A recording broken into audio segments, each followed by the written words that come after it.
الحمد لله وكفى وسلام على عباده الذين اصطفى أما بعد فأعوذ بالله من الشيطان الرجيم بسم الله الرحمن الرحيم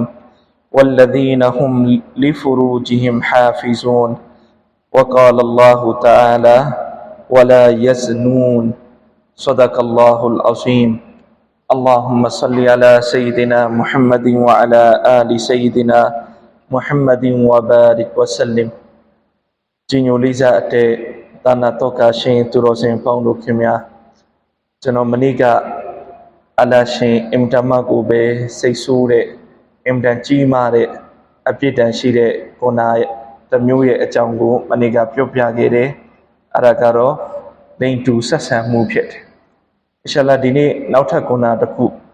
တော့အလအင်တန်စိတ်ဆိုးတဲ့အင်တမကိုပဲပြစ်မှုအဖြစ်လဲကြီးမားတဲ့ခုနအရကဇိနာအမှုဖြစ်တယ်။ရှာလာဒီနေ့အစီအစဉ်မှာဇိနာနဲ့ပတ်သက်ပြီးတော့ကုရ်အာန်ဟာဒီသ်မှာလာရှိထားတဲ့သတိပေးမှုတွေကြောက်စရာကောင်းတဲ့ပြစ်ဒဏ်တွေအကြောင်းကိုကျွန်တော်တင်ပြသွားမှာဖြစ်ပါတယ်။လိစာတဲ့မိတ်ဆွေနေနောက်များခင်ဗျာပြီးတော့ဇိနာရဲ့ပြစ်မှုအင်တမကိုပဲကြီးတယ်။ဇိနာရဲ့ခုနအင်တမကိုပဲကြီးလုံးအားကြီးတယ်။တော့ဒါကူဘာနဲ့ကျွန်တော်တို့သိနိုင်လဲဆိုရင်ရှရီယတ်တရားတော်ကဇိနာနဲ့ပတ်သက်ပြီးပြစ်ဒဏ်ကိုဒုနီယာမှာတင်ဇိနာရဲ့ဟတ်ဇိနာရဲ့စီရင်မှုတော့အစ္စလာမ်အုပ်ချုပ်တဲ့တိုင်းပြည်ရှရီယတ်နဲ့အုပ်ချုပ်တဲ့နေရာဒေသမှာဆိုရင်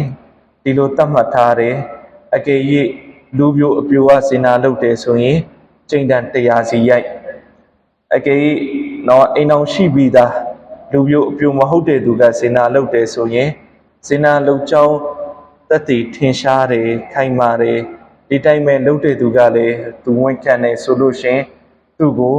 ဂေးပေါက်ပြီးတော့တတ်ကြတယ်။တော့ပြစ်ဒဏ်အဖြစ်တော့တော်တော်ပြင်းထန်တယ်။တော့တာမန်တည်တံတော်မှမဟုတ်။တော့ရှရီယတ်ကဂေးပေါက်ပြီးတော့တည်တံပေးထားတယ်။လုံးဝအင်တမကိုပဲတီးတိမ်စွာနဲ့တော့သူ့ကိုတည်တံစီရင်ခိုင်းထားတယ်။လိစာတဲ့မိတ်ဆွေရင်းနှောင်းများခင်များအလောက်ပြင်းထန်တဲ့စီရင်မှုတခြားပြစ်မှုတွေနဲ့ပတ်သက်ပြီးရှရီယတ်ကမပြထားဘူး။တော့ဒီဇိနာမှာအဲ့ဒီလောက်ဒီသတ်မှတ်ထားတယ်။အိမ်အောင်ရှိပြီးသားသူဇိနာလုပ်တယ်ဆိုလို့ရှင်တော့သူ့ကိုဂေးပေါက်ကရဂျမ်လောက်ကလိစာတဲ့မိတ်ဆွေနီးနှောင်းများခင်များပြီးတော့ကျွန်တော်တို့စဉ်းစားကြည့်တော့ကျွန်တော်တို့တိုင်းပြည်ကတော့ဒါရှရီယတ်နဲ့ဆုံးဖြတ်တဲ့ပြဋ္ဌာန်းထားတဲ့တိုင်းပြည်မဟုတ်။တော့ဒီတော့ကျွန်တော်တို့ကနော်ငါတို့တိုင်းပြည်မှာတော့ငါတို့ဒီအပြစ်မရှိပါဘူးဆိုပြီးတော့နော်အိမ်အောင်ရှိတဲ့သူတွေအပြင်မှာထွက်ပြီးတော့ဇိနာလုပ်မယ်အိမ်အောင်ရှိတဲ့သူတွေဖောက်ပြန်မယ်တော့ကျွန်တော်တို့ဒုနီယာမှာတော့လွတ်သွားမှာပေါ့ဒုနီယာမှာတော့ကျွန်တော်တို့ကိုဘယ်သူမှကဲပေါက်မှာမဟုတ်သူ့ပေမဲ့လည်းပဲကျွန်တော်အာခိရတ်မှာလွတ်မလားအာခိရတ်မှာလွတ်မလားတော့အလ္လာဟ်ရှင်မြတ်ကဒီကုနာပြစ်မှုကိုဒုနီယာမှာတော့ဒီလောက်ကြီးမားတဲ့ပြစ်ဒဏ်သတ်မှတ်ထားတယ်ဆိုရင်တော့အာခိရတ်မှာကိုအလ္လာဟ်ရှင်ဘလောက်ကြီးမားတဲ့ပြစ်ဒဏ်အလ္လာဟ်ပေးမလဲလိစာအတဲမိတ်ဆွေနီးနှောင်းများခင်များတော့ဒီနေ့ကျွန်တော်တို့ရဲ့ပတ်ဝန်းကျင်မှာလူပြိုအပြိုဇင်နာလုပ်တဲ့တော့နှုံးထပ်ပို့ပြီးတော့များနိုင်တယ်အိမ်အောင်ရှိပြီးသားသူတွေဇင်နာလုပ်တာအိမ်အောင်ရှိပြီးသားသူတွေအိမ်အောင်ရေးဖောက်ပြန်တာလိစာအတဲမိတ်ဆွေနီးနှောင်းများခင်များတော့ဒီတော့ကျွန်တော်တို့စဉ်းစားကြည့်ဒီအလုပ်ကိုလုပ်မယ်ဆိုရင်စဉ်းစားကြည့်တော့ငါအိမ်အောင်ရှိပြီးသားသူငါမှာနိကာရှိတယ်ငါအိမ်မှာဇနီးရှိတယ်ငါရဲ့အိမ်မှာငါရဲ့ခင်ပွန်းရှိတယ်တော့ငါရဲ့ရှာဝတ်ကိုတော့အလ္လာဟ်ကဟလာလ်အဖြစ်နဲ့သတ်မှတ်ထားတဲ့တော့ငါဇနီးနဲ့ငါဖြီးဖြောက်လို့ရရဲ့တာနဲ့ငါအပြင်မှာသွားပြီးတော့တော့ဟာရမ်နီးနဲ့ဖြီးဖြောက်နေတယ်ငါခင်ပွန်းနဲ့ငါဖြီးဖြောက်လို့ရရဲ့တာနဲ့ငါအပြင်မှာသွားပြီးဟာရမ်နီးနဲ့ဖြီးဖြောက်နေတယ်တော့ဒီကုနာကိုသာဒီအဖြစ်ကိုသာရှရီအတ်ကဟတ်အတိုင်းစီရင်ချက်အတိုင်းစီရင်မယ်ဆိုရင်တော့ဒုနီယာမှာငါဂေးပေါက်ပြီးအသက်ခံရမှာပဲဒုနီယာမှာတော့ငါ့ကိုဘယ်သူမှဒီအတိုင်းမစီရင်ဘူးဆိုရင်တော့မှငါအာခိရတ်မှာလွတ်ပါမလားတော့အာခိရတ်မှာလွတ်ပါမလားလိစာတဲ့မိတ်ဆွေနေတော့များခင်များတော့ကျွန်တော်တို့ဒီနေ့တော့မူရစေဝါလုပ်ရဲလားဘယ်သူမှမလုပ်ရဲဘူးဘာလဲဆိုရင်မူရစေဝါမိတာနဲ့တော့ချင်းတီပေါက်ထောင်ကြမှာပဲဒီတိုင်းပဲနိုင်ငံရေးရောလုပ်ရဲလားဆိုတော့မလုပ်ရဲဘူးတော့နိုင်ငံရေးမလုပ်ရဲဘူးမိတာနဲ့ဒါချင်းတီပေါက်ဖမ်းဆီးမှာပဲတော့ဒါကိုတလောက်ကြောက်တယ်ဆိုရင် ဇင်နာကိုကျွန်တော်တို့လုံရဲလာတော့ကျွန်တော်တို့အတွေ့ထဲမှာတော့ဒုနီယာမှာတော့ငါ့ကိုဘယ်သူမှလာပြီးတော့ဖမ်းမှလည်းမဟုတ်ဘူးထောင်ချမှလည်းမဟုတ်တော့ဒါဒုနီယာခဏအတွက်ပဲကျွန်တော်အာခိရတ်မှာအမြဲတမ်းသွားပြီးတော့နေရမှာတော့ကျွန်တော်ဒုနီယာကိုပဲမကြည့်နဲ့လိစားတဲ့မိတ်ဆွေနေနောက်များခင်ဗျာအာခိရတ်ကိုကြည့်ပါတော့တကယ်အောင်မြင်တဲ့သူကအာခိရတ်မှာဂျဟန္နမ်ကနေလွတ်မြောက်သွားတဲ့သူဂျန်နတ်ကိုရသွားတဲ့သူအဲ့ဒါအောင်မြင်တဲ့သူကျွန်တော်တို့ဒုနီယာမှာဟိုချိုဒီခွာနဲ့တော့ကိုထေနေတယ်ငါတော့တော့တော်ကိုမှလေလုံးနေငါတော့တော်ကိုမှတော့အင်တာမကိုပဲငါကျွမ်းလုံးအန်ကြည့်တယ်ငါ့ကိုဘယ်သူမှအေးယူလို့မရဘူးဖမ်းလို့မရဘူးတော့ဒီတော့ဒုနီယာမှာလွတ်မြောက်နေတာကဒါအောင်မြင်မှုမဟုတ်အာခိရတ်မှာလွတ်မြောက်မှုကသာလျှင်ဒါတကယ်ကိုအောင်မြင်မှုအစစ်မှန်ဖြစ်တယ်လိစာအတယ်မိတ်ဆွေညီနောင်များခင်ဗျာတော့အများကြီးသူတွေဒုနီယာမှာအကုန်လုံးကိုပတ်ပြီးတော့သူရှောင်သွားနိုင်တယ်တို့ပေမဲ့အာခိရတ်မှာတော့ကဘာရေးစရောက်တာနဲ့အဲ့ဒီမှာညှိပြီပဲအဲ့ဒီမှာဘေဒီနဲ့မှရှောင်လို့ရမှာမဟုတ်ကျွန်တော်မြတ်ကုရ်အာန်မှာအလ္လာဟ်ရှင်မြတ်ကဂျဟန္နမ်ရဲ့တော့မလာအီကာရီဂျဟန္နမ်မှာတောင်းကြတဲ့မလာအီကာရီနဲ့ပတ်သက်ပြီးတော့အလ္လာဟ်အမိန့်ရှိတာတော့ဝကူဒူဟန်နာဆူဝလ်ဟီဂျာရာတော့ဂျဟန္နမ်ရဲ့ထင်းတွေကတဲ့အန်နာစ်လူသားတွေဖြစ်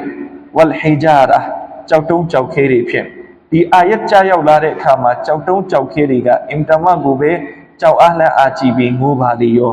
ဒိစာအတယ်မိတ်ဆွေနေနောက်များခင်ဗျာဂျဟန္နမ်ရဲ့ထင်းဖြစ်ရမှာစိုးလို့သူပေမဲ့လည်းပဲလူတွေမကြောက်ကြတော့အလ္လာဟ်ရှင်ရှိဆက်ပြီးတော့အမိန့်ရှိတယ်အလိဟာမလာအီကတုန်ကီလာဇွန်ရှီဒတ်အဲ့ဒီဂျဟန္နမ်မှာတောင်းယူရတဲ့ဖရစ်တာတွေဂျဟန္နမ်ကိုစောင့်ကြရတဲ့ဖရစ်တာတွေကတဲ့ကီလာဇွန်ရှီဒတ်အင်မတန်ရက်ဆက်ကြမ်းကြုတ်တဲ့ကောင်းကင်တမန်ကြီးဖြစ်တယ်။တော့သူတို့ရဲ့နှလုံးသားထဲမှာလက်နဲ့မှနာချင်နာမှုကိုအလ္လာဟ်မတည့်ထားဘူး။ဒါကြောင့်ဂျဟန္နမ်ထဲချနေတဲ့သူကြိုက်တယ်လို့ငိုပြ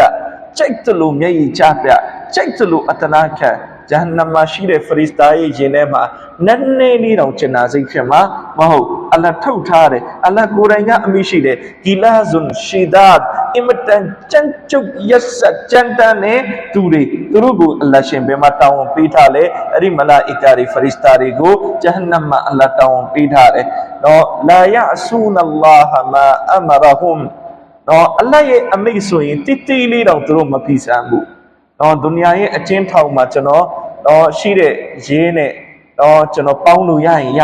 ကျွန်တော်ညှိလို့ရရင်ရတော့ငါ့ကိုတော့အလုပ်ချမ်းမခိုင်းနဲ့ကွာမင်းဘယ်လောက်ယူလိုက်ညှိလို့ရရင်ရတို့ဖေမဲ့လည်းပဲဂျဟန္နမ်မှာညှိလို့မရဘူးလာယအဆူနအလ္လာဟ်မာအမရဟွမ်တော့အလ္လာဟ်အမိန့်ကိုအဲ့ဒီမလာအီကာတွေကတီးတီးလေးတော့မဖိစားဘူးအလ္လာဟ်ဒါလို့ဆိုရင်တို့အဲ့ဒီအတိုင်းလုပ်မှာပဲဝယဖအလူနာမာယုမနုန်အလ္လာဟ်ဘာခိုင်းနဲ့အဲ့ဒီအတိုင်းတသွေးမသိလုပ်မှာကျွန်တော်တို့ညှိလို့လည်းရမှာမဟုတ်ပေါင်းလို့လည်းရမှာမဟုတ်အတနာခံလို့လည်းပဲရမှာမဟုတ်လိစာအတယ်မိတ်ဆွေညီနောင်များခင်များဒါကြောင့်တော့ကျွန်တော်ဒုနီယာမှာအလုပ်တစ်ခုလုပ်မယ်ဒုနီယာမှာပြစ်မှုတစ်ခုလုပ်မယ်ကျွန်တော်စဉ်းစားကြည့်ဒီပြစ်မှုကတော့ဘယ်သူမှမသိဘူးတော့ငါ့ကိုဘယ်သူမှတော့လာပြီးအရေးယူမှလည်းပဲမဟုတ်သူ့ပေမဲ့လည်းပဲဒုနီယာမှာလွတ်မြောက်ရုံနဲ့တကယ်လွတ်မြောက်ပြီလားဒုနီယာမှာလွတ်မြောက်ရုံနဲ့တကယ်လွတ်မြောက်ပြီလားတကယ်လွတ်မြောက်တာမဟုတ်တော့အာခိရတ်မှာလွတ်မြောက်မှသာလေတကယ်လွတ်မြောက်တာဖြစ်တယ်လိစာအတယ်မိတ်ဆွေညီနောင်များခင်များဒီတော့ဇင်နာပြစ်မှုကအင်မတန်ကြီးတယ်တော့ဇင်နာပြစ်မှုအင်မတန်ကြီးတော့အလ္လာဟ်ရှင်မြတ်ကဇင်နာမဖြစ်ရလေအောင်အစစ်စစ်အလ္လာဟ်ရှင်တော့ကျွတ်တင်တော့ကိုကျွတ်တင်ကာယံနဲ့အနေနဲ့စီကံနေအလ္လာဟ်တတ်မှတ်ထားတယ်ကျွန်တော်မနေ့ကပြောသလိုပေါ့အလ္လာဟ်ရှင်မြတ်ကမိန်းကလေးတွေကိုလုံလုံခြုံခြုံဝိဖို့အလ္လာဟ်ရှင်ပြဋ္ဌာန်းထားတယ်တောင်းဝန်ပေးထားတယ်ဘာဖြစ်လို့လဲတော့မိန်းကလေးကိုအလ္လာဟ်ရှင်လှပမှုချင်းမြတ်ထားတယ်တော့အဲ့ဒီလှပမှုကိုလုံလုံခြုံခြုံထိမ့်သိမ့်ထားနိုင်မှရမထိမ့်သိမ့်ထားနိုင်ဘူးဆိုရင်အပြစ်မှာအန်တီရဲ့များတယ်လိစာအတယ်မိတ်ဆွေညီနောင်များခင်များဒီတော့အလ္လာဟ်ရှင်မြတ်ကမိန်းကလေးတွေကိုလုံခြုံစွာဝတ်ဆင်ဖို့တော့ဒီတိုင်းပဲလုံခြုံစွာနေထိုင်ဖို့အလ္လာဟ်အမိန့်ရှိထားသလိုတစ်ဖက်မှာအလ္လာဟ်ရှင်မြတ်ကဘာလဲပဲကုရ်အာန်မှာအမိန့်ရှိထားလဲယဂုဒူမင်အဘဆာရီဟင်ယောက်ျားလေးတွေကိုမှာတဲ့အသင်တို့ရဲ့မျက်လွှာတွေကိုထိမ့်တော့တနည်းအားဖြင့်အလ္လာဟ်ရှင်တော့မျက်လွှာထိမ့်သိမ့်တဲ့သူတွေရဲ့အကြောင်းအလ္လာဟ်အမိန့်ရှိထားတယ်တော့မျက်လွှာထိမ့်သိမ့်ကြတယ်ယဂုဒူမင်အဘဆာရီဟင်တော့ဒီတိုင်းပဲမိန်းကလေးတွေကိုလည်းပဲအလ္လာဟ်မှာတယ်ယဂုဒူဒနာမင်အဘဆာရီဟင်နာတော့မိန်းကလေးတွေကိုလည်းအလ္လာဟ်မှာတယ်မျက်လွှာထိမ့်တော့ဒီတော့ကျွန်တော်မနေ့ကပြောပြခဲ့တယ် အဲ့ဒီမျက်လွှာထိန်ဆိုတဲ့အမိတ်နဲ့တစ်ဆက်တည်းမျက်လွှာထိန်သိမ်းခြင်းဆိုတဲ့စကားလုံးနဲ့တစ်ဆက်တည်းအလ္လာဟ်ဘာအမိတ်ရှိလဲဝယဟ်ဖဇူဖူရူဂျဟွမ်ဝယဟ်ဖဇနာဖူရူဂျဟွန်နာနော်အရှက်အင်္ဂါထိန်သိမ်းခြင်းကိုတစ်ဆက်တည်းအလ္လာဟ်အမိတ်ရှိထားတယ်ဒီတော့ဒီကနေဘာသိရလဲနော်မျက်လွှာထိန်နိုင်မှအရှက်အင်္ဂါကိုထိန်နိုင်မျက်လွှာမထိန်နိုင်ရင်အရှက်အင်္ဂါကိုမထိန်နိုင်ဒီတော့အရှက်အင်္ဂါကိုထိပါစီနိုင်တဲ့အရာဒီနော်နံပါတ်1ကမျက်လွှာပဲနော်မျက်လွှာမှာတီချာစနစ်တကျထိန်းထားတယ်ဆိုရင်ကိုယ်အရှက်အင်္ဂါနော်ဖောက်ဖြတ်တော့မှာမဟုတ်ဆိုတာကအရှက်အင်္ဂါနဲ့ဖြစ်စေတဲ့ဂုဏတွေကိုကိုလုံးမိမှာမဟုတ်နော်ဒီတော့ဒီမျက်လွှာကိုမထိန်းသိမ်းနိုင်ဘူးဆိုရင်နော်အရှက်အင်္ဂါနဲ့ပတ်သက်ဆက်နွယ်တဲ့ဂုဏတွေကိုကိုလုံးမိသွားနိုင်တယ်လိစာအတက်ပြီးစိတ်ကြီးနှောင်းမြခင်များဒါကြောင့်ဝလီသူတော်စင်တစ်ပါးဖြစ်တဲ့Hazrat Maulana Shah Hakim Muhammad Akhtar Rahmatullah Alayhi ကဘာမရှိလဲဆိုတော့နော်အလရှမြတ်ကမျက်လုံးကိုမျက်တောင်ပေးထားကျွန်တော်တို့ပြန်ကြည့်နော်နှာခေါင်းမှာလည်းပဲအပေါက်ပါတာပဲသူပေမဲ့အလ္လာနှာခေါင်းအပေါက်ကိုဖုံးတဲ့ကာဘာအလ္လာမပေးတော့နော်ဒီတိုင်းပဲနားမှာလည်းပဲအပေါက်ပါတာပဲနားပေါက်ကိုဖုံးဖို့ကာဘာအလ္လာမပေးထား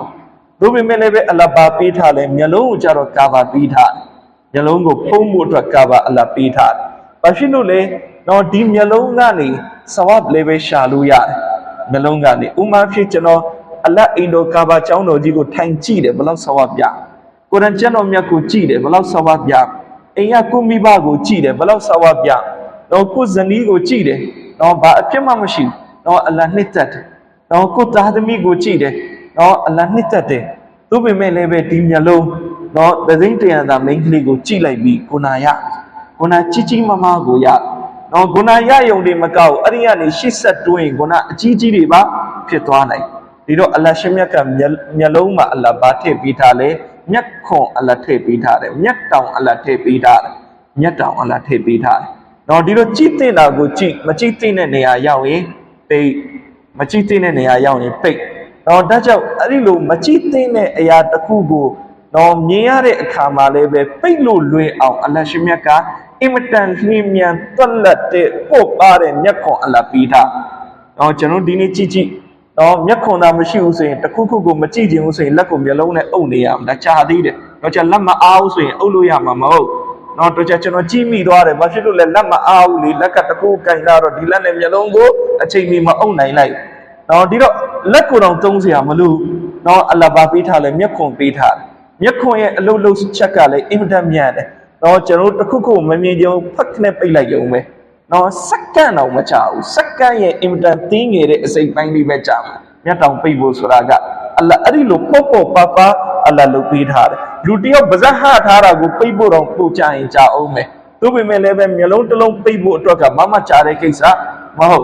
်နော်အလ္လာဟ်ရှင်ဘာလို့လဲဒီကနေဖြစ်စေနိုင်တဲ့ဂုဏကြီးတော့ဒီကိုလေးပဲအလ္လာဟ်အင်မတန်ကောင်းတဲ့ကာဘာတက်ပေးထားတယ်မျိုးလုံးကိုနော်အင်တန်ကောင်းတဲ့အကာအလ္လာဟ်ပေးထားကုရ်အာန်မှာလည်းပဲအလ္လာဟ်နော်ကျွန်တော်တို့ကိုမိတ်လည်းပဲမိတ်ထားတယ်နော်မျက်လွှာကိုထိန်းလိစာအတက်မီစီနီနောင်များခင်များကုရ်အာန်ကျမ်းတော်မြတ်ကဆူရာမုအ်မီနူန်မှာအလ္လာဟ်အမိတ်ရှိတယ်နော်ကဒအဖလဟ်မုအ်မီနူန်အောင်မြင်တဲ့မုအမင်တွေရဲ့အကြောင်းနော်ဒီလိုမုအမင်တွေသူတို့အောင်မြင်ကြအဲ့ဒီကအရေးချင်းတွေထဲမှာအလ္လာဟ်အမိတ်ရှိတယ်ဝလ္လဒီနဟွမ်လီဖူရူဂျီဟင်ဟာဖီဇွန်နော်မိမိရဲ့အရှက်အင်္ဂါကိုထိမ့်သိမ့်နိုင်တဲ့သူတွေသူတို့အောင်မြင်တဲ့သူတွေမိမိအရှက်အင်္ဂါကိုထိမ့်သိမ့်နိုင်တဲ့သူတွေအောင်မြင်တဲ့သူတွေလိစာအတက်မိတ်စီဒီနောက်များခင်များတော့ဒီတော့အလ္လာဟ်ရှင်မြတ်ကအဲ့ဒီအောင်မြင်တဲ့သူတွေနဲ့ပတ်သက်တဲ့တော့ဆုလက်လည်းပဲအလ္လာဟ်ပေးထားတယ်ဥလိုက်ကဟူမလ်ဝါရီဆွန်အလ္လဒီနယရီသုနလ်ဖီရဒေါစ်အဲ့ဒီအောင်မြင်တဲ့သူတွေကဂျန်နတုလ်ဖီရဒေါစ်ကိုရယူစက္ကမဲ့သူတွေဖြစ်တော့ကျွန်တော်တို့ဂျန်နတုလ်ဖီရဒေါစ်ကိုရနော်အင်ဒမာကိုပဲဂျန်နတ်ကအင်ဒန်ကောင်းမွန်လွန်းလာတဲ့မြင့်မားတဲ့အဆင့်အတန်းဖြစ်တဲ့ဂျန်နတုလ်ဖီရဒေါစ်ကိုရယူနိုင်တဲ့သူတွေဖြစ်အအဒ်အလ္လာဟူလဟူမဂ်ဖီရာအလ္လာဟ်ရှင်အဲ့ဒီအောင်မြင်တဲ့သူတွေနဲ့ပတ်သက်ပြီးမဂ်ဖီရတ်ကဂရီဝအဂျရန်အဇီမာအင်ဒမာကိုပဲကြီးမားတဲ့အကျိုးဆဝတ်တရဲ့ဂရီအလ္လာဟ်ပေးထားအလ္လာဟ်ရှင်အမိတ်ရှိတဲ့ဥလာအီကအဲ့ဒီသူတွေဟာဖီဂျန်နာတိမုကရမူန်နော်ဂျန်နတ်ဒုက္ခဘုံမှာမုကရမူန်ဂုံတိတ်ခါနဲ့တကွာသူတို့တွေဟာနေရလိမ့်မယ်ဒီစာအတမိတ်စီညီနောင်များခင်များနော်ဒီတော့အောင်မြင်တဲ့သူဖြစ်ဖို့အတွက်အချက်တစ်ချက်ကပါလေမိမိရဲ့အရှက်ကိုနော်ထိမ့်သိမ့်နိုင်ရနော်အရှက်အင်္ဂါနဲ့သက်ဆိုင်တဲ့ဂုဏတွေကိုရှောင်ကျဉ် နိုင်ရဇင်နာလေးပဲမလုပ်ရဇင်နာဖြစ်စေတဲ့ကိစ္စလေးပဲမလုပ်ရလေးစားတဲ့မိတ်ဆွေညီနောင်များခင်များတော့ဒီတော့ဘလောက်တောင်းမှအလရှင်မြတ်က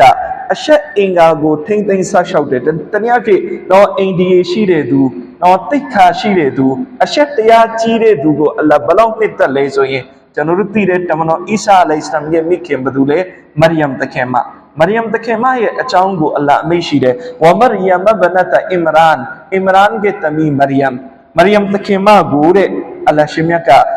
အီဆာအလိုင်စလမ်ရဲ့ကိုဝင်ကိုအလ္လာဟ်ချီးမြှင့်တော်မူခဲ့တယ်နော်အဲ့ဒီချီးမြှင့်မှုကိုအမိန့်မရှိခင်အလ္လာဟ်ဘာအမိန့်ရှိလဲဝမရိယမ်ဘနတအီမရန်နော်မရိယမ်အီမရန်ရဲ့သမီးမရိယမ်တခင်မအဲ့ဒီမိန်းကလေးကအလ္လာတီအဲ့ဒီမိန်းကလေးကအာဆနတ်ဖာဂျာဟာမိမိရဲ့အရှက်ကိုထိမ့်သိမ့်တဲ့သူဖြစ်တယ်။နော်တနည်းအားဖြင့်အိန္ဒိယရှိတဲ့သူအရှက်တရားရှိတဲ့မိန်းကလေးဖြစ်တယ်။ဖနဖခနာဖီဟီမီရူဟီနာဆိုတာကတော့အဲ့ဒီမရိယမ်တခင်မကိုငါအလ္လာရှင်နော်တတိချင်းမြတ်တော်မူလိုက်တဲ့တမန်တော်အီဆာအလိုင်စလမ်ရဲ့တတိနော်ဒီအာယတ်ကစကားလုံးတွေရဲ့ဆက်ဆက်မှုကိုပညာရှင်တွေကဘယ်လိုသုံးသပ်လဲဆိုရင်မရိယမ်တခင်မရဲ့ဒီအချက်ကိုအလ္လာဟ်အင်တာနက်တက်ခဲ့တယ်။ဘယ်အချက်လဲအိန္ဒိယရှိမှုတိတ်ခါရှိမှုအရှက်တရားကြီးမှုနော်အဲ့ဒီအချက်ကိုအလ္လာဟ်အင်မတန်နှစ်သက်တဲ့အပေါ်မှာမရိယမ်တခင်မကိုအလ္လာဟ်ရဲ့အင်မတန်ကြီးကျယ်တဲ့နဗီတမန်တော်ကိုကိုယ်ဝင်ဆောင်နိုင်တဲ့တောက်ဖီအလ္လာဟ်ချီးမြှင့်လိုက်တယ်။နော်ဒီအတွက်ကြောင့်အလ္လာဟ်ရှင်မြတ်ကအာယတ်မှာမရိယမ်တခင်မရဲ့အရှက်တရားကြီးမှုအိန္ဒိယရှိမှုအကြောင်းအမိန့်ရှိပြီးတော့နော်မရိယမ်တခင်မကိုအီဆာအလိုင်စလမ်ရဲ့ကိုဝင်ကိုပြီးခဲ့တဲ့အကြောင်းအလ္လာဟ်တစ်ဆက်တည်းအမိန့်ရှိတော့ဒီမှာဆက်နေလို့ပဲနော်ဒါကြောင့်ပညာရှင်တွေကဗာတင်ပြလဲဆိုရင်နော်မရိယမ်တခင်မအီဆာအလိုင်စလမ်လိုနဗီတမန်တော်ရဲ့ကိုဝင်ကိုဆောင်ခွင့်ရနိုင်ခဲ့တာအရှက်တရားရှိမှုဆိုတဲ့နော်ဂုံတိတ်ခါရှိမှုအိန္ဒိယကြီးမှုတိတ်ခါရှိစွာနေတိုင်မှုနော်အဲ့ဒီအမလ်ကိုအလ္လာဟ်နှစ်သက်သွားလို့နော်အကယ်၍ကျွန်တော်တို့ရဲ့ခင်မှာရှိတဲ့မိန်းကလေးတွေလည်းပဲတဲ့အရှက်တရားကြီးမယ်တိတ်ခါရှိမယ်အိန္ဒိယရှိနေထိုင်မယ်ဆိုရင်အလ္လာဟ်ရှင်အဲ့ဒီမိန်းကလေးကဝမ်းပိုက်မှာနဗီတို့ထပ်ကိုဝင်တယ်လို့အကြောင်းမရှိတော့နဗီတို့ထပ်ကိုဝင်တယ်စရာမရှိတော့နဗီတမန်တော်ကတော့တမန်တော်မြတ်ဆလောလ္လဟ်အလိုင်းဝါဆလမ်နောက်ဆုံးပဲတော့ဒုပေမဲ့လည်းပဲအဲ့ဒီမိန်းကလေးကဝမ်းပိုက်ထဲမှာသူတော်ကောင်းဝလီအလ္လာဟ်အချစ်တော်ချစ်မဲ့ဘန္တာတွေကိုအလ္လာဟ်ကိုဝင်တယ်စေလိုက်မယ်လေးစားအထင်မိတ်ဆွေညီနောင်များခင်ဗျ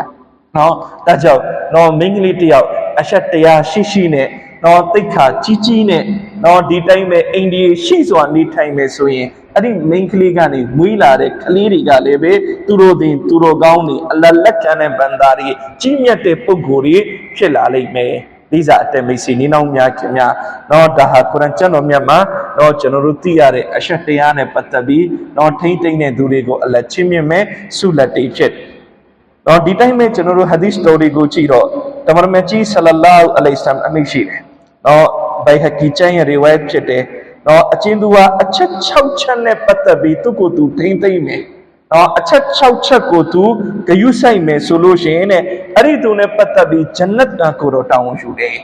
ဂျန်နတ်ကိုတော့တောင်းဝန်ယူတယ်ပြီးတော့ဆာဟာရီကမေးတယ်ကိုတော့အဲ့ဒီအချက်6ချက်ကဘာလဲနော်တမန်တော်ဆလ္လာလာဟူအလိုင်ဝါဆလမ်အမိန့်ရှိတယ်အဲ့ဒီအချက်6ချက်ကဘာလဲဆိုရင်အီဒါဟဒ္ဒသဆဒကာစကားပြောရင်မှန်ကန်တဲ့စကားကိုပြောတယ်နံပါတ်1အချက်ဝအီဒါဝအဒါအန်ဂျရာဂရိပြီးွားရင်အဲ့ဒီဂရိကိုတီးတယ်အဲ့ဒါနံပါတ်2အချက်ဝအီဒတူမီနာအဒ္ဒါနော်အမာနတ်တစ်ခုနဲ့ပတ်သက်ပြီးအဲ့ဒီအမာနတ်ကိုကောင်းမွန်စွာထိမ့်သိမ့်တယ်အဲ့ဒါနံပါတ်3အချက်ဝမန်ဂတ်ဝဘဆရာမျက်လွှာကိုထိမ့်သိမ့်တယ်တော့မျက်စိကိုထိမ့်သိမ့်တယ်မကြည့်ပိုင်တာတွေကိုမကြည့်ဘူးအဲ့ဒါနံပါတ်4အချက်ဝဟာဖီဇာဖရဂျာအရှက်အင်္ဂါကိုထိမ့်သိမ့်တယ်အဲ့ဒါနံပါတ်5အချက်ဝကဖယဒဟူအောကာလနဖ်ဆဟူတော့ကိုယ့်ရဲ့တော့လက်နဲ့တော့မဆိုရင်ကိုယ့်ကြောင့်နောက်လူဒုက္ခမရောက်ရအောင်ဂယုစိုက်တယ်အဲ့ဒါနံပါတ်6အချက်အဲ့ဒီ6ချက်ကိုတောင်းယူမယ်အဲ့ဒီ6ချက်ကိုကျင့်သုံးမယ်ဆိုရင်အဲ့ဒီလူနဲ့ပတ်သက်ပြီးငါကိုယ်တော်ဟာဂျန်နတ်ရရှိဖို့တောင်းယူမယ် လေးစားအတမိတ်စီနေနောက်မြခင်များဆက်ပြီးတော့တမန်တော်ကြီးဆလလောအလိုင်ဆာမိတ်ရှိတယ်ဘိုင်ကီကျရင်ရီဝိုက်ဖြစ်တယ်ကိုရိုက်ကလူငယ်တွေကိုကိုတော့အမိတ်ရှိတယ်ယာရှဘာဘကိုရိုက်နော်တနည်းအားဖြင့်ဒါကိုရိုက်ကလူငယ်ကိုရည်ရွယ်ပြီးမဲ့နော်တမန်တော်ရဲ့အွမ်မတ်တူအွမ်မတာအားလုံးကိုကိုတော့အွမ်မတ်တူအွမ်မတာတွေကလူရွယ်အားလုံးကိုကိုတော့ရည်ရွယ်ပြီးအမိတ်ရှိတာပဲယာရှဘာဘကိုရိုက်ဟေးကိုရိုက်ကလူရွယ်တွေနော်အစ်ဖာဇူဖူရူဂျကွန်အတင်တို့ရဲ့အရှက်အင်္ဂါကိုအတင်တို့စောင့်ရှောက်ပါထိမ့်သိမ့်ပါဝလာတဇနူစေနာမလောက်ကြနဲ့ဝလာတဇနူစေနာမလောက်ကြနဲ့အလ္လာဟ်အတင်တို့ကောင်းစွာမှတ်ထားမန်ဟဖီဇာဖရဂျဟူဖလဟူလ်ဂျန်နာအတင်တို့မိမိရဲ့အရှက်အင်္ဂါကိုတော့ထိမ့်သိမ့်စောင့်ရှောက်မယ်ဆိုရင်အတင်တို့ဂျန်နတ်ကိုရရှိလိမ့်မယ် Now this topic ma Tamar Sallallahu Alaihi Wasallam shire ya fityana Quraysh ke Quraysh ke lujweri la taznu sina malau chane fa innahu man salima Allahu lahu shababahu dakhala al jannah atino ye lujwe ma Allah shimya ka atino go ye ashat inga go Allah longjong aw pyu pe ke me so yin pyu lok khe me so yin atino de jannat ko win kwin ya twa ja lai me ဆက်ပြီးတော့တမန်တော်ဆလ္လာလဟ်အမိတ်ရှိတယ်ဘိုင်ဟကီချာမှာပဲဟာဒတ်အဘူဟရိုင်ရာရဒီအလာဟူအန်ဟူတကင်စစ်ပြန်တဲ့မန်ဟဖီဇာမာဘိုင်နလဟ်ယီဝဘိုင်နရီဂျလိုင်ဟီဒခလ်ဂျန်နာဘဒူဟာတဲ့ပဇောင်းနှစ်ခုကြားတဲ့အရာနော်အဲ့ဒါဘာလဲရှာနော်နောက်တစ်ခုကပေါင်နှစ်ခုကြားတဲ့အရာအဲ့ဒါဘာလဲအရှက်အင်္ဂါအဲ့ဒါကိုထိမ့်သိမ့်စောက်ရှောက်မယ်ဆိုရင်အဲ့ဒီလိုဂျန်နတ်ဒုက္ခဘုံတွေကိုဝင်ရောက်ရလိမ့်မယ်တမန်တော်ဆလ္လာလဟ်အလိုင်ဝါဆလမ်မိတ်တော်မူတယ်နောက်ဒီစတိုတီယာမှာတမန်တော်မြတ်ကြီးဆလ္လာလဟ်အလိုင်ဝါဆလမ်အမိတ်ရှိတယ်နော်ဒီလိုမင်းကလေးနော်ဒီလိုမင်းကလေးနဲ့ပတ်သက်ပြီးနော်အလ္လာဟ်ရှင်မြတ်ကတဲ့ကီယာမတ်နေ့မှာအရရှေရဲ့အရေးမှာအလ္လာဟ်ရှင်သူ့ကိုထားနော်အင်မတန်ပူပြင်းလွန်လာတဲ့ဟရှာကွင်းတွေမှာသူဟာအလ္လာဟ်ရဲ့အရရှေပလင်ရဲ့အရေးအောက်မှာနေရမယ်အဲ့ဒီမင်းကလေးကဘလို့မင်းကလေးလဲဆိုလို့ရှိရင်တဲ့နော်သူ့ကိုအင်မတန်မှကိုပဲနော်အဲ့ဒီသူကဘာလို့လဲဆိုလို့ရှိရင်သူ့ကိုအင်မတန်ချောမောလှပတဲ့သူကနော်ဇင်နာလုပ်ဖို့အတွက်ဖိတ်ခေါ်တယ်နော်သူ့ကိုအင်မတန်လှပချောမောတဲ့သူကဇင်နာလုပ်ဖို့အတွက်ဖိတ်ခေါ်တယ်အဲ့ဒါကိုသူတခေါနဲ့ပြောလိုက်တယ်ငါအလ္လာဟ်ကိုကြောက်တယ်ငါအလ္လာဟ်ကိုကြောက်တယ်နော်ငါအလ္လာဟ်ကိုကြောက်တယ်ငါဒီဇင်နာကိုမလုပ်ဘူးအဲ့ဒီလိုငြင်းဆန်ခဲ့တယ်ဆိုရင်အလ္လာဟ်ရှင်သူ့ကိုကီယာမတ်နေ့ကျရင်အရရှေရဲ့အရေးမှာအလ္လာဟ်ထားနော်ဘသူမဆိုပေါ့နော်ဟာဒီစ်တော်မှာတော့အဓိကယောက်ျားလေးကိုအမိတ်ရှိထားတဲ့ယောက်ျားလေးတစ်ယောက်နော်သူ့ကိုအင်မတန်ချောမောလှပတဲ့မိန်းကလေးကဇင်နာလုပ်ဖို့လမ်းကြောင်းပေးတယ်ဖွင့်ပေးတယ်နော်သူ့ကိုဖိတ်ခေါ်တယ်အဲ့ဒါကိုသူအလ္လာဟ်ကိုကြောက်တယ်ဆိုပြီးသူညင်းလိုက်တယ်သူ့ကိုအလ္လာဟ်ရှင်မြတ်တခင်ကီယာမတ်နေ့ကျရင်အရရှေရဲ့အရေးအောက်မှာထားပညာရှင်တွေကတင်ပြတယ်ဒါကမိန်းကလေးဆိုရင်လည်းဒီအတိုင်းပဲနော်သူ့ကိုအင်မတန်ချောမောလှပတဲ့ယောက်ျားလေးတစ်ယောက်ကဇင်နာလုပ်ဖို့အတွက်နော်ခေါ်တယ်နော်အမြင်အပန်းအဖြစ်ကြည့်မယ်ဆိုရင်တော့မမောစရာပဲသူ့ပေမဲ့လည်းပဲအလ္လာဟ်ကြောက်စိတ်နဲ့ကောင်းခါလိုက်တယ်ညှင်းဆန်လိုက်တယ်သူ့ကိုအလ္လာဟ်ရှင်အရရှေရဲ့အရေးအောင်မှာဒါနဲ့ပတ်သက်ပြီးတော့ဖြစ်ရတစ်ခုကျန်နေမလားစာအုပ်တွေမလားရှိတယ်တော့ကျွန်တော်တို့တော့တစ်ခေတ်တစ်ခါမှာတဲ့အင်တာမတ်ကိုပဲမူးခေါင်ရေရှားဖြစ်တော့ဘဆရာဘဂဒတ်အဲ့ဒီဝင်းကျင်မှာမူးခေါင်ရေရှားဖြစ်လူတွေအင်မတန်ချက်တဲကုန်တယ်စားစရာတောက်စရာတွေမရှိတော့အစားတောက်တွေပြက်လက်ကုန်တယ်နောက်ဆုံးလူတွေဟာရပ်ပေါင်းများစွာငတ်မွတ်ပြီးတော့စားဖို့မရှိတောက်ဖို့မရှိတဲ့ဘဝနဲ့နေကြရတယ်အဲ့ဒီအချိန်မိန်းကလေးတစ်ယောက်ရှိတယ်မုဆုမဖြစ်တယ်သူ့စီမှာကလေးတွေလည်းပဲရှိတယ်သူလည်းပဲငတ်မွတ်မှုကိုရင်ဆိုင်နေရတယ်အဲ့ဒီလိုနဲ့ရက်တချို့ကြာလာတဲ့အခါကျတော့သူကတော့တောင်းခံနိုင်တယ်ကလေးတွေတောင်းမခံနိုင်တော့ကလေးတွေငိုကုန်ပြီကလေးတွေပျော့ခွေကုန်ပြီကလေးတွေကိုကြည့်ပြီးတော့ဘလို့မှမခံစားနိုင်တော့အဲ့ဒီအမျိုးသမီးကဘေးအိမ်ကသူစီမှာသွားပြီးအခုကြီးတောင်းဘေးအိမ်မှာအမျိုးသားတစ်ယောက်နေတယ်အဲ့ဒီအမျိုးသားကသူ့စီမှာစားစရာတောက်စရာတွေလုံလုံလောက်ရှိတယ်ဒီတော့အဲ့ဒီအမျိုးသားကိုသွားပြီးအခုကြီးတောင်းတော့အမျိုးသားကကြည့်လိုက်တာနဲ့တော့ဒီမိန်းကလေးကတော်တော်ချင်းနဲ့ကြက်ထဲမှာဒီအခြေအနေကိုငါအခွင့်ကောင်းကောင်းယူလို့ရတယ်အဲ့ဒီလိုနဲ့ဒီအမျိုးသားကဘာပြောလဲဆိုလို့ရှိရင်ခင်ဗျားကိုစားစရာတောက်စရာပေးဒါပေမဲ့ခင်ဗျားကျွန်တော်နဲ့အတူတူနေပြီးနော်အဲ့ဒီခါဒီမိန်းကလေးကခေါင်းခါတယ်ညင်းတယ်ကျွန်မနော်ဒီစင်နာအလုပ်တော့မလုပ်နိုင်ဘူးနော်ကျွန်မစားစရာမရရင်လည်းနေပါစေကျွန်မသွားမယ်ဆိုပြီးတော့လှည့်ပြန်သွားအဲ့ဒီလိုနဲ့တရက်နှစ်ရက်နေတယ်မစားပဲမတောက်ပဲတော့ဒီမိန်းကလေးကတော့တောက်ခံနိုင်ပါရဲ့ကလေးတွေလုံးဝပြစ်လဲကုန်ကလေးတွေရဲ့အခြေအနေမကောင်းတော့ကလေးတွေဒီတိုင်းဆက်ထားလို့ဘလို့မှမဖြစ်နိုင်တော့အဲ့ဒီလိုနဲ့ဒီအမျိုးသမီးကနောက်တစ်ချိန်အဲ့ဒီဘေးအိမ်မှာသွားပြီးအကူကြီးတောင်းအဲ့ဒီခါအဲ့ဒီအမျိုးသားက ဒီမျိုးသမီးကိုပြောတယ်ငါပထမပြောထားပြီးသားပဲလေတော့ငါစီကအစားတောက်လူခြင်းနေဆိုရင်ငါနဲ့အတူတူနေပြီးရနောက်ဆုံးဒီမိန်းကလေးကအခုမလွဲတာမရှောင်တာတော့ကလေးတွေတည်ရမယ့်အရေးကိုရောက်နေပြီအဲ့ဒီလိုနဲ့နောက်ဆုံးကောင်းငိမ့်လိုက်တယ်တော့ဒီတော့ဒီအမျိုးသမီးကဘာပြောလဲဆိုရင်ရှင်တခုတော့ဂရိပေးကျမကိုရှင်ဘသူမှမမြင်နိုင်မဲ့နေရာမှာဇေနာလုတ်ကနော်ဒီလိုဟိုအမျိုးသားကလည်းဒါဘာခတ်တမို့လို့လဲဇေနာလုတ်တာပဲနော်လူမြင်ကွင်းမှာလုံမှာမဟုတ်တာဘသူမှမမြင်တဲ့နေရာမှာပဲလုံမှာပဲနော်အဲ့ဒီလိုနဲ့အဲ့ဒီအမျိုးသားကဒီအမျိုးသမီးကဘသူမှမမြင်နိုင်တဲ့လုံနေတဲ့အခန်းတစ်ခုတည်းကိုခေါ်သွားတယ်နော်အဲ့ဒီလုံနေတဲ့အခန်းအတွင်းထဲရောက်သွားတဲ့အခါအခုဒီအမျိုးသားကဇေနာလုတ်ဖို့ဒီအမျိုးသမီးကိုအစာပြုတယ်ကြံ့ရွယ်တယ်အဲ့ဒီခါဒီအမျိုးသမီးကပြောတယ်ရှင်ကိုကျွန်မပြောထားတယ်လေကျွန်မကိုဘသူမှမမြင်နိုင်တဲ့နေရာကိုခေါ်သွားဒီလိုဒီအမျိုးသားကတော့ဒီမိန်းကလေးကိုပြောတယ်ဒီနေရာအခန်းလုံနေတဲ့တကားလေးပဲပိတ်ထားတယ်နော်အပေါက်တစ်ပေါက်အပြင်ကိုမြင်နေရတာမရှိဘူးအပြင်ကလည်းပဲကြည့်ဖို့အပေါက်တစ်ပေါက်မရှိဘူးဒီထက်လုံတဲ့အခန်းလည်းပဲနောက်ထပ်မရှိတော့ဘူးအတင်နော်နေယူနေလို့လားနော်အုံနောက်တွေပါတွေမကောင်းဘူးလားဒါတော့လုံနေတဲ့အခန်းမှာငါတို့ကိုဘယ်သူကကြည့်မှာလဲနော်ဒီလောက်လုံခြုံတဲ့အခါမှာဘယ်သူမှငါတို့ကိုကြည်လို့မရဘူးအဲ့ဒီအခါအဲ့ဒီအမျိုးသမီးကဒီအမျိုးသားကိုပြောတယ်နော်မဟုတ်ကျမတို့ကိုကြည်နေတဲ့သူရှိနေတယ်ဒီမျိုးသားဘာတင်သွားလဲဒီမိန်းကလေးတော့နော်ယူမြန်ယူသွားပြီလားကြောင်မြန်ကြောင်သွားပြီလားအဲ့ဒီတော့တင်သွားတယ်နော်ဒီလိုဒီအမျိုးသားကမေးတယ်နော်ငါတို့ကိုဘယ်သူကကြည်နေတာလဲအဲ့ဒီအခါဒီမိန်းကလေးဖြစ်သူကပြောပြတယ်နော်ကျမတို့ကိုကြည်နေတဲ့နေရာ9နေရာရှိတယ်ဘယ်နေရာတွေကလဲရှင်ရဲ့ပခုံးနှစ်ဖက်မှာရှိတဲ့ဖရစ်စတာကျမရဲ့ပခုံးနှစ်ဖက်မှာရှိတဲ့ဖရစ်စတာအဲ့ဒီမှာ4နေရာဖြစ်သွားပြီအပေါ်ကနေအလ္လာကြည့်နေတယ်နော်ဒီတော့ဒီနေရာ9နေရာကနေကျမတို့ကိုကြည့်နေတယ်ကျွန်တော်ဘယ်လိုလုပ်စင်တာလုပ်ရဲမလဲနော်ဒီတော့အဲ့ဒီလိုတခွန်းပြောလိုက်တာနော်ဒီအမျိုးသားရဲ့နှလုံးသားထဲမှာတတော်ကူမှသွားပြီးထိအောင်မှုဖြစ်သွားတယ်နောက်ဆုံးဒီအမျိုးသားချက်ချင်းပဲသူ့ရဲ့ရှာဝတ်ကိုချိုးနှိမ်လိုက်တယ်အိမ်ကိုခေါ်သွားပြီးအစားတောက်ပြီးပေးလိုက်တယ်ဒီမိန်းကလေးကိုဇင်နာလုပ်ဖို့နေနေတာမျက်နာတော်မှမကြည့်တော့နော်မျက်နာတော်မှမကြည့်တော့နော်အလရှိမတ်တကေနော်ဒီအမျိုးသားအဲ့ဒီ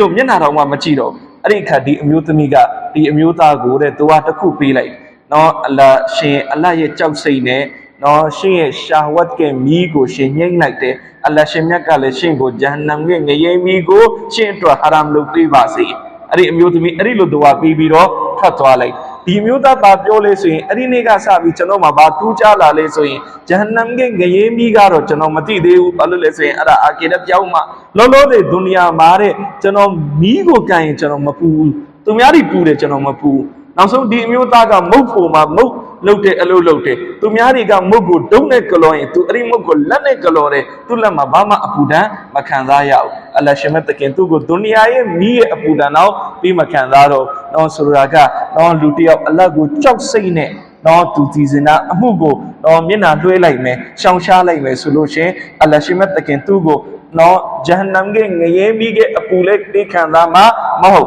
ဒီတိုင်းမဲ့ဟာရှာကွင်းပြင်မှာအင်တန်ပူပြင်းလာတဲ့အပူရဲ့ဒဏ်ကိုလည်းပဲအလ္လာသိခံစားမှာမဟုတ်သူ့ကိုအလ္လာရှင်အရရှ်မှာအရေးပေးလိုက်မယ်လေးစားတဲ့မိတ်ဆွေညီနောင်များခင်များတရက်တမန်မြတ်ကြီးဆလ္လာလာဟူအလိုင်ဆမ်စီကိုနော်ပုဂ္ဂိုလ်တယောက်ရောက်လာတယ်ဟာဇတ်အဘူအူမာမာဘာဟီလီရဒီအလ္လာဟူအန်ဟူတခင်စင့်ပြန်တယ်အဲ့ဒီလူကရောက်လာပြီးကိုတော့ကိုလျှောက်ထားတယ်ကိုတော့ကျွန်တော်ဇင်နာလုပ်ချင်တယ်ခွင့်ပြုပေးပ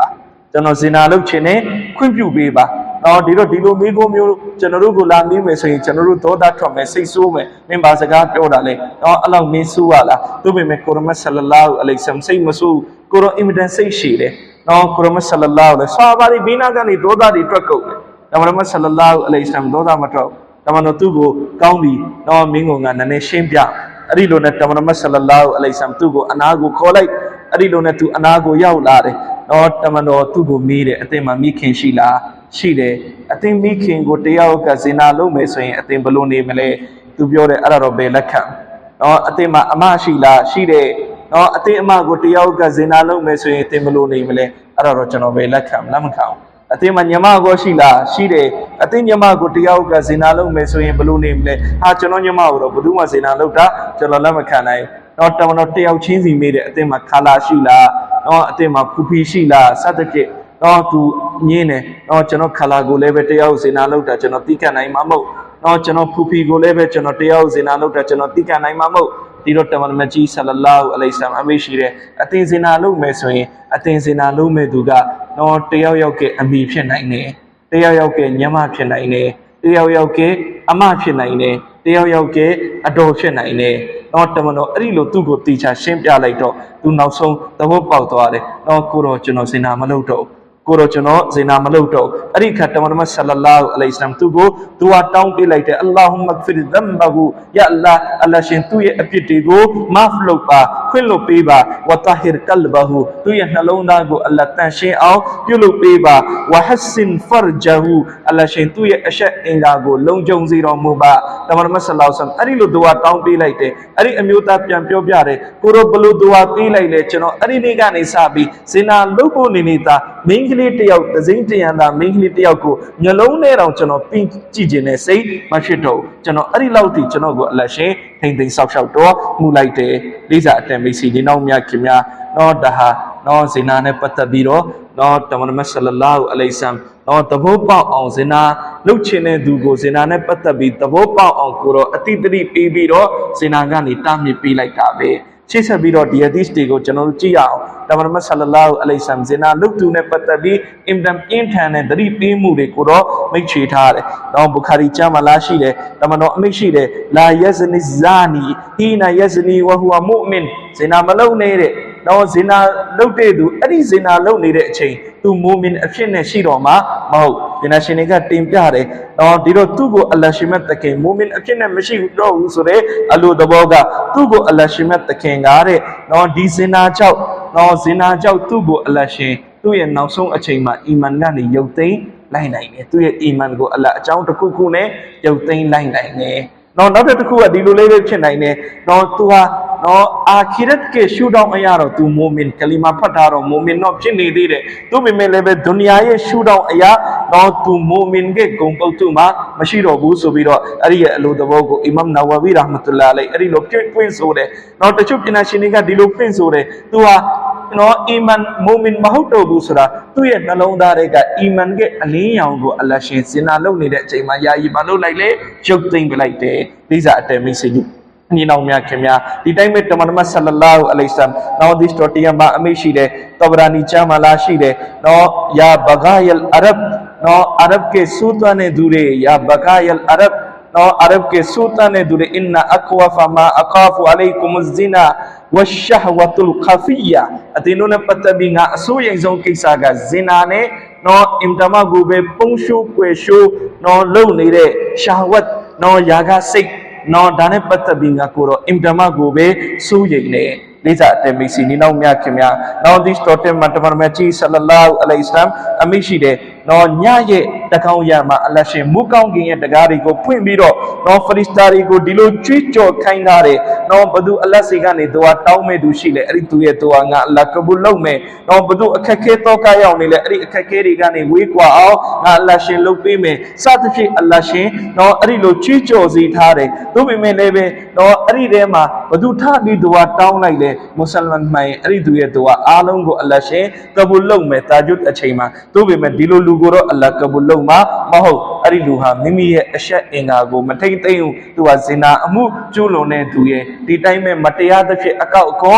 ကောက်တဲ့သူရဲ့အဲ့ဒီသူနှစ်မျိုးရဲ့သူဟာကိုတော့အလ္လာရှင်တာဂျွတ်အချိန်မှာတော့မှသူဟာကဘူလုပ်မှာမဟုတ်ဘူးလေးစားတဲ့မိတ်ဆွေညီနောင်များခင်ဗျာဒီတိုင်းပဲမွတ်စလင်ကျမ်းရဲ့ရီဝိုင်တ်မှာလာရှိတယ်တမန်တော်ဆလလာဟူအလိုင်ဆမ်အမိရှိတယ်နော်သုံးမျိုးသောသူကီယာမတ်နေ့ကျရင်အဲ့ဒီသုံးမျိုးသောသူကိုအလ္လာစကားမပြောဘူးနော်အလ္လာသူတို့ကိုအလ္လာစကားမပြောဆိုတာကအလ္လာတလုံးယုံမုန်းနေအဲ့ဒီသုံးမျိုးသောသူကိုအလ္လာရှင်သူတို့ကိုအဖက်လုပ်ခြင်းနဲ့စိတ်နော်စကားပြောခြင်းနဲ့စိတ်သူတို့မျက်နှာကိုအလ္လာရှင်ရှုတော်မူခြင်းနဲ့စိတ်နော်ဆိုတာကအလ္လာလုံးဝနော်သူတို့ကိုအလ္လာမမြင်ခြင်းသူတို့နဲ့အလ္လာစကားလည်းပဲမပြောချင်ဘူးဆိုတာကလူတယောက်ကိုကျွန်တော်ယုံမုန်းသွားပြီဆိုရင်သူ့ကိုမျက်နှာလည်းပဲမကြည့်ချင်ဘူးစကားလည်းပဲမပြောချင်ဘူးအလ္လာလည်းပဲအဲ့ဒီဘန္တာကိုယုံမုန်းသွားပြီအဲ့ဒီဘန္တာကိုကီယာမတ်နေ့ကျရင်အလ္လာလုံးဝစကားပြောမှာမဟုတ်ဘူးတော့အဲ့ဒီသုံးမျိုးသောသူအဒီတော်မလာရှိတဲ့တစ်မျိုးကရှိတ်ခွန်ဇာနင်တော့အသက်ကြီးပြီးစင်နာလုပ်တဲ့သူတော့အသက်ကဖြစ်ကြီးနေပြီဒါပေမဲ့လည်းပဲစင်နာလုပ်တယ်တော့တကြီးရွယ်အိုစင်နာလုပ်တဲ့သူတော့ဒီတိုင်းပဲအင်တမကိုပဲမကောင်းတဲ့လိန်နေတဲ့တကယ်လူလိန်ဘရင်တယောက်တော့နောက်ထပ်တတိယမြောက်တစ်ခုကဘာလဲဆိုရင်တော့မရှိဘဲနဲ့မာနရှိတဲ့သူတော့မရှိမာနတော့သူကိုကြည့်ရင်တော့ဘာမှရှိတာမဟုတ်သူပေမဲ့လည်းပဲမာနကဟိုအပေါ်မှာတော့အဲ့ဒီသုံးမျိုးသောသူကိုကီယာမတ်နေ့ကျရင်အလ္လာရှင်မတ်တခင်တော့လုံးဝသူတို့ကိုစကားပြောမှာမဟုတ်ဘူးတဲ့လိစာအတက်မိတ်ဆွေညီနောင်များခင်များ ဒီတိုင်းမဲ့တမန်မကြီးဆလလာဟူအလိုင်ဆမ်ကနော်ဆွာဘာရီနဲ့ဆုံရင်မနက်ခင်းမှာမိတယ်အသင်တို့ဘာအိမ်မက်မကြလဲတခါတခါနော်ဆွာဘာရီရဲ့အိမ်မက်အကြောင်းကိုတော့နားထောင်နေပြီးရင်အိမ်မက်ကအလိုသဘောပြောပြတယ်တခါတခါကိုရမတ်ဆလောဆမ်မိမိအိမ်မက်အကြောင်းဆွာဘာရီကိုပြောပြတရက်ဟာဇတ်ဆမူရာဘင်ဂျွန်ဒုဘ်ရဒီအလာဟူအန်ဟူတကြီးစစ်ပြန်တယ်တရက်တမန်မကြီးဆလလာဟူအလိုင်ဆမ်ကတဲ့မိမိအိမ်မက်အကြောင်းအရှိကြီးတစ်ခုတမန်တော်ပြောပြတယ်တမန်တော်အမိတ်ရှိတဲ့ငါ့ကိုအိမ်မက်ထဲမှာပုဂ္ဂိုလ်နှစ်ယောက်ကခေါ်သွားတယ်ငါသူတို့နဲ့အတူလိုက်သွားတယ်အဲ့ဒီခါဒီလိုနေရာမျိုးရောက်သွားတယ်အဲ့ဒီနေရာမှာအမျိုးစုံသောအဇပ်တီကိုတွေ့ရတယ်အဲ့ဒီအဇပ်တီထဲမှာတနေရာမှာဘာတွေ့ရလဲဆိုတော့မိဖို့ကြီးတစ်ခုကိုတွေ့ရတယ်မိဖို့ကဲ့သို့အရာတစ်ခုကိုတွေ့ရတယ်ပြီးတော့အဲ့ဒီမိဖို့ကဲ့သို့အရာတွေအရာရဲ့အတွင်းထဲမှာတော့အင်တမကိုပဲအော်ဟစ်တန်တွေကိုကြားနေရတယ်အဲ့ဒီခါတမန်မဆလလာဟူအလိုင်ဆမ်ကအမိရှိတယ်ငါကိုတော့အဲ့ဒီအရာကိုအထဲမှာဗာမြန်းရှိလဲချောင်းကြည့်လိုက်တဲ့အခါမှာတဲ့အဲ့ဒီအထဲထဲမှာနော်ဝိလစ်ဆက်လက်ဘာမှမဝိထားတဲ့ယောက်ျားလေးတွေနဲ့မိန်းကလေးတွေကိုတွေ့ရတယ်နော်သူတို့ရဲ့အောက်ပိုင်းကိုမိတောက်ကြီးကနော်လောင်ကျွမ်းနေတယ်သူတို့အင်တမကိုပဲမခံမရနိုင်ကောင်အော်ဟစ်နော်ငိုချွေးနေတယ်အင်တအော်ဟစ်နေကြတယ်နော်ဒီတော့တမန်မဆလောဆမ်ပြီးကြတဲ့အခါမိတယ်နော်အဲ့ဒီသူကိုဒါမှဖြစ်လို့သူတို့ဒီအဇပ်ကိုခံနေရတာလေအဲ့ဒီခါကိုရောကိုခေါ်ရတဲ့ပုဂ္ဂိုလ်နှစ်ယောက်ကပြောပြတယ်ကိုရောသူတို့ဟာနော်ဇင်နာလုပ်တဲ့သူတွေအဲ့ဒီအတွက်အလ္လာဟ်ရှင်မကသူတို့ကိုဒီအဇပ်ပေးထားတာတကယ်ဆိုရင်လည်းပဲဒီအဇပ်ကဇင်နာအတွက်တည်တံ့အဇပ်ပဲဘာလဲဇင်နာလုပ်တဲ့အခါမှာအဝိဆချွတ်ပြီးတော့ဇင်နာလုပ်ခတယ်သူတို့ကိုအလ္လာဟ်အဇပ်ပေးတဲ့အခါမှာလည်းခန္ဓာကိုယ်ကိုဝိလိဆက်လက်လုပ်ထားတယ်ဇင်နာလုပ်တဲ့အခါမှာခန္ဓာကိုယ်ရဲ့အောက်ပိုင်းနဲ့လုပ်ခတယ်အဲ့ဒီအတွက်အဇပ်ကလည်းပဲခန္ဓာကိုယ်ရဲ့အောက်ပိုင်းကိုအင်တမကိုပဲကြီးမားတဲ့လောင်ကျွမ်းမှုဖြစ်နေတယ်လေးစားတဲ့မိတ်ဆွေညီနောင်များခင်များနောက်ဒီစတော်တရားမလားရှိတယ်နော်တမန်တော်ကြီးဆလလာဟူအလိုင်ဆမ်မိတော်မူတဲ့နော်မုခုနထမိခုနထအားလုံးကတဲ့နော်ဒီလိုပုဂ္ဂိုလ်အပေါ်မှာလာနဲ့ပို့နေတဲ့အဲ့ဒီပုဂ္ဂိုလ်ကအသက်ကြီးပြီးတော့ဇင်နာလုပ်တယ်နော်ဒါကြောင့်နော်လူရွယ်ဇင်နာကလည်းအပြစ်ကြီးတယ်တို့ပေမဲ့လည်းပဲအသက်ကြီးပြီးတော့ဇင်နာလုပ်တာပို့ပြီးတော့အပြစ်ကြီးတယ်ပို့ပြီးတော့အပြစ်ကြီးတယ်နော်ဒီတိုင်းပဲနော်ဇင်နာလုပ်တဲ့မိန်းကလေးတွေပြည့်တစားမိန်းကလေးတွေမကောင်းတဲ့မိန်းကလေးတွေအဲ့ဒီမိန်းကလေးရဲ့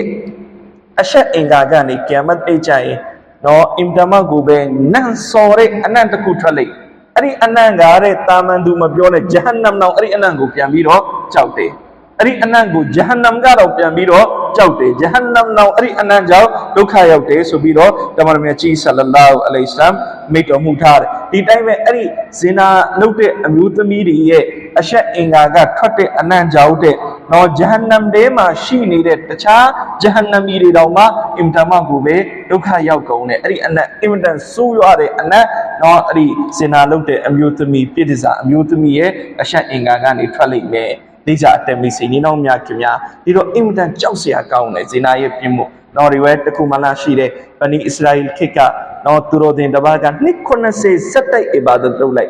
နှစ်90စက်တိုက်မနာတမ်းမရက်တမ်းသူအီဘာဒတ်လုပ်အီဘာဒတ်လုပ်ပြီးတော့တဲ့နောက်မှာတဲ့သူတရက်နော်သူအီဘာဒတ်ကနေပြီးတော့သူထွက်လာတယ်နော်ထွက်လာပြီးတော့သူအပြင်မှာနော်သူသွားလာရင်းနဲ့မိန်းကလေးတယောက်ကိုသူတွေ့သွားတယ်နောက်ဆုံးအဲ့ဒီမိန်းကလေးကိုတွေ့ပြီးစုံမပြီးတော့နောက်ဆုံးဇင်နာလုပ်ပြီးသွားတယ်ဇင်နာလုပ်ပြီးတော့သူအဲ့ဒီမှာအတိဝင်နေငါဘာလုပ်မိလိုက်တာလဲငါတောက်ပါလို့ကအဲ့ဒီလိုနဲ့တောက်ပါလို့ကိုဆိုပြီးတော့သူချောင်းတစ်ချောင်းနဲ့ကိုသွားတယ်တော့ခန္ဓာကိုယ်ကလည်းမတန့်ဖြစ်နေတဲ့ဇင်နာလုပ်ထားတယ်ရေစင်းချိုးတယ်ရေစင်းချိုးတယ်သူ့လက်ထဲမှာစားစရာရိုတီအပိုင်းစားလေးတစ်ခုပါတယ်အဲ့ဒီအပိုင်းစားလေးကိုသူကန်းဆက်ပေါ်တင်ခဲ့တယ်သူရေစင်းချိုးတယ်တော့အဲ့ဒီလိုနဲ့ကန်းဆက်မှာဆင်းရဲသားတယောက်ရောက်လာတယ်သူစီကနေလာတောင်းရတော့သူပြောတယ်အဲ့ဒီလိုတီယူပြီးစားလိုက်အဲ့ဒီလိုနဲ့သူရေစင်းချိုးပြီးတော့ရေချိုးတဲ့နေရာကနေပြန်မတက်လာခင်မှာပဲသူခန္ဓာကိုယ်တစ်ခုလုံးဝလှုပ်လို့မရတော့ဘူးပါဇက်လည်းလှုပ်လို့မရဘူးခန္ဓာကိုယ်လည်းလှုပ်လို့မရတော့တော့ရုပ်တရက်အဲ့ဒီလိုဖြစ်ပြီးတဲ့နောက်ဆုံးသူဘာဖြစ်သွားလဲဆိုတော့တည်သွားတောက်ပါလို့ကိုအခွင့်မရလိုက်တောက်ပါလို့ကိုအခွင့်မရလိုက်အဲ့ဒီခါတော့သူအလတ်စီကိုရောက်သွားတယ်တော့ဒီတော့အလတ်ရှမတ်ကချိန်ဝင်တစ်ဖက်မှာသူ့ရဲ့နှစ်90ရဲ့အီဘာဒတ်ကိုထားဒီဘက်ချိန်ခွင်မှာသူအဲ့ဒီနောက်ဆုံးလုံးမိသွားတဲ့အဲ့ဒီဇင်နာရဲ့အပြစ်ဒဏ်ကိုထားလိုက်တာနှစ်90အီဘာဒတ်နဲ့ဇင်နာနဲ့ကသွားပြီးတော့တန်းတူပြည့်နေတယ်တန်းတူပြည့်တော့နောက်ဆုံးမှာသူမဆုံးခင်လှုပ်လိုက်တဲ့အဲ့ဒီဆွတ်ကာလေးကသူ့ကိုကယ်သွားလို့လုံးမဆိုရင်သူဂျန်နတ်ရောက်တော့မှာမဟုတ်အိစာတဲမိတ်စီနေနောက်မြခင်များဒီတော့ကျွန်တော်တို့စဉ်းစားကြည့်တော့နှစ်90အီဘာဒတ်ကိုတော့ဇင်နာရဲ့ပြစ်မှုကဝါမျိုးနိုင်တယ်ဆိုတော့ဇင်နာရဲ့ပြစ်မှုဘယ်လောက်တောင်မှကြီးလေအိစာတဲမိတ်စီနေနောက်မြခင်များတော့ဒီတော့Hazrat Maulana Pir Zulfikar Ahmad Naqshbandi Damat Barakatuhum က ပြောပြတယ်နော်ဖြစ်ရလေးတကူတခါကနော်ပညာရှင်တစ်ပါးရှိတယ်နော်သူ့ရဲ့နာမည်အီဘနီဆာဘာဆိုပြီးတော့ခေါ်တယ်နော်သူကတိုင်းပြည်တစ်ခုမှာနေတယ်ပေါ့မွတ်ဆလမန်တိုင်းပြည်နော်ဟိုဘက်ကနစရာနီတိုင်းပြည်ဖြစ်ဒီတော့နစရာနီတိုင်းပြည်ရဲ့ရှင်ဘုရင်ကမွတ်ဆလမန်တိုင်းပြည်ရဲ့ဘုရင်ကိုအကြောင်းကြားတယ်နော်ငါတို့တိုင်းပြည်ကနစရာနီပညာရှင်တွေနဲ့မင်းတို့တိုင်းပြည်ကမွတ်စလင်ပညာရှင်တွေနဲ့ debate လုပ်ချင်တယ်စိန်ခေါ်အဲ့ဒီခါအီဘနီဆာဘာကဘာပြောလဲဆိုတော့ဘုရင်ကိုပြောတယ်တော့ဘုရင်ကြီးကျွန်တော်တယောက်ထဲသွားမှာကျွန်တော်ဟိုဘက်နစရာနီပညာရှင်တွေအားလုံးကိုကျွန်တော်အနိုင်ယူပြီးပြန်လာခဲ့နော်ကျွန်တော်မှသူတို့ကိုကောင်းကောင်းအနိုင်ယူနိုင်တဲ့အီလမ်အလာပေးထားနော်ကျွန်တော်အနိုင်ယူပြီးတော့ပြန်လာခဲ့အဲ့ဒီလိုနဲ့နော်ဒီတော့ရှင်မီယဒီဘက်မွတ်ဆလမန်ဘုရင်ကလည်းပဲနော်ဒီပညာရှင်အီဘနီဆာဘာကိုယုံကြည်ပြီးတော့လွှတ်လိုက်တယ်နော်ဟိုရောက်တော့အီဘနီဆာဘာတယောက်ထဲကဟိုဘက်ကနစရာနီပညာရှင်တွေအားလုံးနဲ့ debate လုပ်တယ်ဆွေးနွေးတယ်နော်အပြန်အလှန် debate လုပ်ကြတယ်နောက်ဆုံးမှာအီဘနီဆာဘာနိုင်သွားတယ်နောက်ဆုံးနစရာနီပညာရှင်တွေအားလုံးပါဇက်အပိတ်ပဲအီဘနီဆာဘာအားလုံးအဖြေတွေပေးနေအီဘနီဆာဘာရဲ့မိဘနဲ့သူတို့ပြန်ပြီးအဖြေမပေးနိုင်အဲ့ဒီလိုနဲ့အီဘနီဆာဘာနိုင်သွား